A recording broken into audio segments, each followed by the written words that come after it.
సోమశిల జలాశయం నిర్వహణపై నిర్లక్ష్యం ఎందుకు? సాగునీటికి ఆయుపట్టుగా ఉన్న ఈ ప్రాజెక్టుపై చిన్న చూపెందుకు?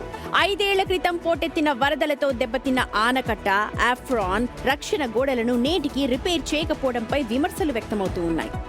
మరమ్మతులు వెంటనే పూర్తి చేయాలని స్థానికులు డిమాండ్ చేస్తున్నారు. భవిష్యత్తులో భారీ వరదలు వస్తే ప్రమాదం ముప్పు పొంచి ఉంది అంటూ భయాందోళన వ్యక్తం చేస్తున్నారు. రాష్ట్రాల్లో అతిపెద్ద జలాశయాల్లో ఒకటి సోమశిల జలాశయం. ఈ జలాశయం నుంచి అధికారికంగా అనధికారికంగా 10 లక్షల ఎకరాలకి సాగునీరుతో పాటు తాగునీరుని అందిస్తుంది.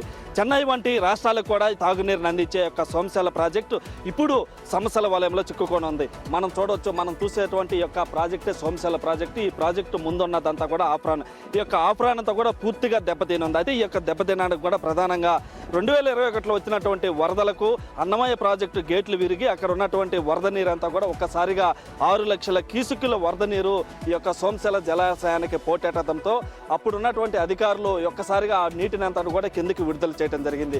మనం చూస్తున్నటువంటి ఈ యొక్క సోమశిల గేట్లు 12 గేట్లు సోమశిల జలాశయం ఏదైతే ఉందో దీని నుంచి వాటిని కిందకి వదలడంతో ఆ ఫోర్స్కి ఇక్కడ ఉన్నటువంటి ఆఫ్రాన్తో పాటు పక్కనే ఉన్నటువంటి రక్షణ గోడలు అనేక సంవత్సరాల చరిత్ర కలిగినటువంటి సోమేశ్వర ఆలయ గుడి మండపాలు ఆలయం అంతా కూడా అప్పుడు ఈ యొక్క ఆఫ్రాన్ పనులు అన్నీ కూడా కొట్టుకుపోవడం జరిగింది. అయితే అప్పుడు ఉన్నటువంటి ప్రభుత్వం 100 కోట్ల రూపాయలు ఈ యొక్క ఆఫ్రాన్ పనులు చేసేందుకు, రక్షణ గోడల నిర్మాణానికి ఈ యొక్క పనులకు చేపట్టేందుకు డబ్బులు రిలీజ్ చేసినప్పటికీ అయితే అప్పుడు ఉన్నటువంటి కాంట్రాక్టరు 27% పనులు మాత్రమే చేసి వదిలివేయడం జరిగింది. అయితే అప్పుడు బిల్లులు సరిగా రాకనే ఆ కాంట్రాక్టర్ అక్కడి నుంచి వెళ్ళిపోయాడని, ఆ బిల్లులు కూడా కోర్టుకు వెళ్లడంతో కోర్టు నుంచి ఆ బిల్లులు కూడా తెచ్చుకున్నారనేది తెలుస్తుంది. అయితే కూటమి ప్రభుత్వం అధికారంలోకి వచ్చిన తర్వాత దీనిపైన దృష్టి పెట్టినప్పటికీ అయితే కాంట్రాక్టర్లు ఎవరు ముందుకు రాకపోవడంతో అప్పుడు ఉన్నటువంటి కొటేషన్స్కి ఇప్పుడు ఉన్నటువంటి కొటేషన్స్కి తేడాలు ఉండడంతో ఆ యొక్క ఆఫ్రాన్ పనులు అయితే ముందుకు సాగడం లేదు. మనం చూస్తున్నటువంటి ఈ యొక్క ఆఫ్రాన్ పనులే కాకుండా ఈ యొక్క సోమశిల జలాశయానికి